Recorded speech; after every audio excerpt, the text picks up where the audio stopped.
असा उत्तू शांत जापदे साडे अंदर लगदी जंग सानू चुप छपीता वेख के पे आखण लोक मलंग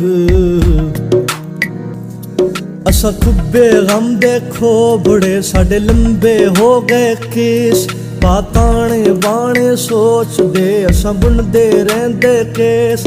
हुण छित्ती दौड़ी बुलिया साडी सूली टंगी जान तेनू वास्ता शाह अनैत दा ना तोड़ी साडा मान असा पैरी पाले घुंगरू साडी पावे जिंद धमाल साडी जान लबात से अपड़ी हुण छित्ती मुख विखाल